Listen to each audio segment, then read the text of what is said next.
got some breaking news for you Jets fans as it is official. The Jets are cutting wide receiver Davante Adams. What's going on, everybody? Welcome into the Jets Report by Chat Sports. My name is Patrick Siepman, and some big-time news here, but we all saw this coming. The Jets were eventually always going to cut Davante Adams, but Adam Schefter tweeted this out, saying the Jets will save $29.9 million in salary cap space by releasing Davante Adams.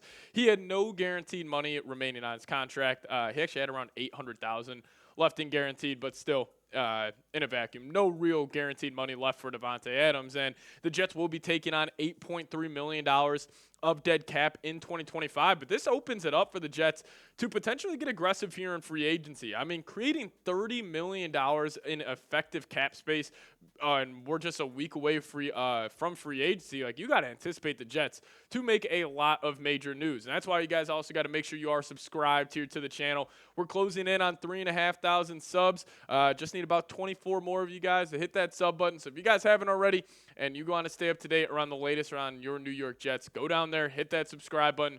Me and Dylan, we were working on some other stuff here at the Chat Sports offices, but we dropped everything to get you guys this video for Davante Adams, and we will do the same throughout free agency, so hit that subscribe button today. So some other breaking news for the New York Jets is they have given permission to veteran wide receiver Allen Lazard to seek a trade per sources. Jets also are open to bringing him back to the team, which I think is very unlikely.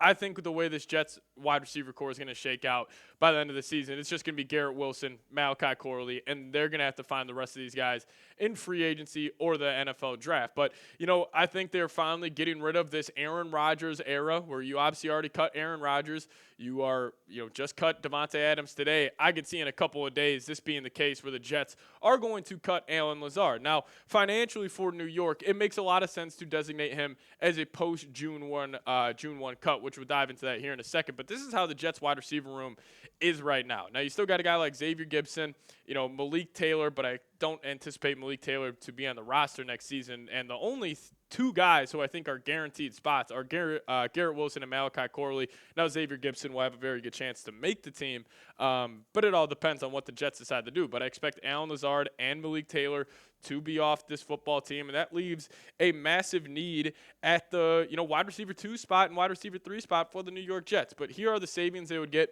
by designating Allen Lazard as a post-June 1 release. They don't really save too much if they make him a pre-June 1 release, so I think he will be the second designation, as each team can designate 2 guys to be a post-June 1st cut.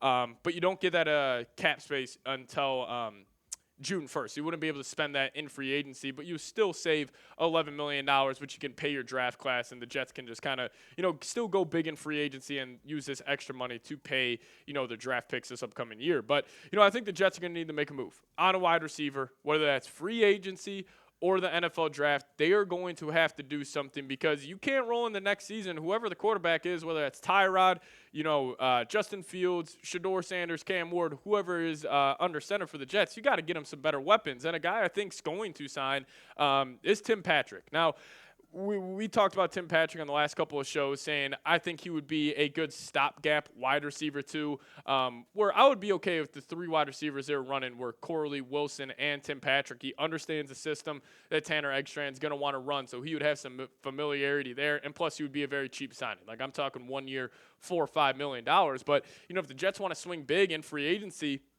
take that $30 million they just saved from Davante Adams and go get a legit wide receiver 2, probably one of the best wide receiver 2s in the National Football League. How about a little Chris Godwin? Is coming off a major injury, so, that's a downside to signing him, but he's still a very, very effective receiver. He is a winning receiver, like, especially on those 3rd and 5s, 3rd and 6s. Like, if you just need a guy that's going to create separation in a phone booth, he is that guy. So if I had to give a, kind of take on where I think the Jets are going to go, I would assume they're going to hit the draft to find that next weapon. I think it would be a signing of Tim Patrick. I don't think they would go out and spend big money on a Chris Godwin. Maybe that could be a move where they make it next offseason or the one after that, where if they can't find like a true wide receiver 2, then they could go pay big money. But I don't think that would be the move this year in free agency. Watch them to maybe attack right tackle, get another cornerback with DJ Reed probably leaving. But we could also shift our attention to the NFL draft because, let's just say the Jets are fine with not bringing in another quarterback or drafting one, where they're just saying, hey, we'll either go get Justin Fields or a ride out with Tyrod Taylor or Jordan Travis. But I will say Jordan Travis yesterday removed all Jets kind of info from his bio on Twitter and Instagram, so I don't know how that situation is going to play out. But Tyler Warren, Ted McMillan, I would rather have the Jets go Tyler Warren here because he would improve your run game. Obviously, being a great run blocking tight end, and he's an elite pass catcher. Really reminds me of a George Kittle type of tight end. But then you got Ted McMillan, where people are comparing him to Mike Evans. Even though I would prefer Warren over McMillan, if McMillan's a pick at 7, I would have full faith in him being a great wide receiver too, next to Garrett Wilson. But you guys let me know, who is a wide receiver the Jets need to sign or draft? Let me know your thoughts down below in the comments section. Not a wide receiver, but I'm going Tyler Warren. I think that's the move the Jets need to make at pick 7 of the NFL draft. But you guys let me know. Name a weapon or a wideout that the Jets need to sign or draft. Now, more on the wide receiver room here. I also think the Jets need to get this move done. Extend Garrett Wilson. And maybe the Jets view that $30 million that they just saved from Davante Adams. Maybe they're saying, hey, we'll extend Garrett Wilson, and without creating void years and lowering that cap hit, what if they just take that 30 and literally just put it on Garrett Wilson's new extension, where you can just get $30 million off his possible extension done this season? That could be an option for the New York Jets, but I do think Garrett Wilson's earned it. I would have no problem with paying him early, paying him $30+ million per season, because he's been awesome for the Jets with terrible quarterbacks like the Zach Wilsons, the Tim Boyles. Obviously Rodgers this past season was the best he's gotten, but still going over 1,000 yards each of the first 3 seasons. I think he is a borderline top 7, top 8 wide receiver in the National Football League, and I think this is the contract he's going to be looking for, where it's a 4-year, $120 million deal, comes out to $30 million per year, $90 million guaranteed, so you would have an out after year 3 if it all goes, to disaster, but I don't think it would. I think that would be a steal for the New York Jets, because you also look Super Bowl champ this year, Philadelphia Eagles. They signed A.J. Brown. They signed Devontae Smith years early. Why did they do that? Because they saw the market. It was booming at the wide receiver position, so they decided to get in early, where if they had to pay A.J. Brown this offseason, where he's only $32 million per year, that would probably been around $36, $37 million.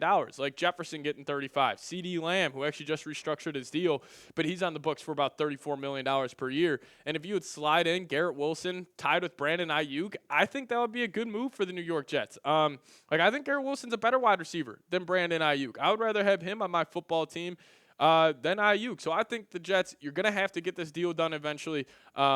And I think it just makes a whole lot of sense. And there's already reports that they're already having conversations with Garrett Wilson. This is coming in from Zach Rosenblatt saying, I've heard that Wilson is willing to discuss signing a long-term extension with the Jets, and such a conversation will go a long way toward making him feel like the organization values him.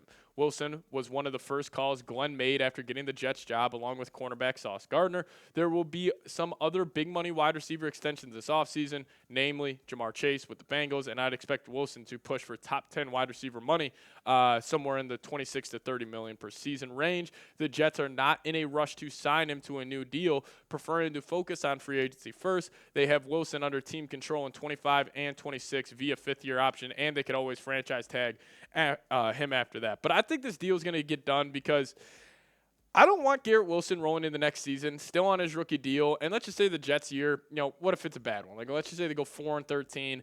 I could see Garrett Wilson getting extremely upset, and then maybe he's saying, I'm not going to sign an extension. I'm just going to play out my 5th-year option, and I'm going to go test the market. Now, yes, you could hypothetically place a franchise tag on him, but we're already seeing with the Bengals and the T. Higgins situation, players just get unhappy when you place the tag on him. I mean, T. Higgins, he's pissed off right now, and I don't want the same situation happening for Garrett Wilson, because whoever that young quarterback is, whether it's Justin Fields or you draft a guy this year or the next year, Garrett Wilson will be their best friend. You need a go-to guy. It makes that position quarterback so much easier when you have that true X receiver on the outside. But, some breaking news discussed on today's show.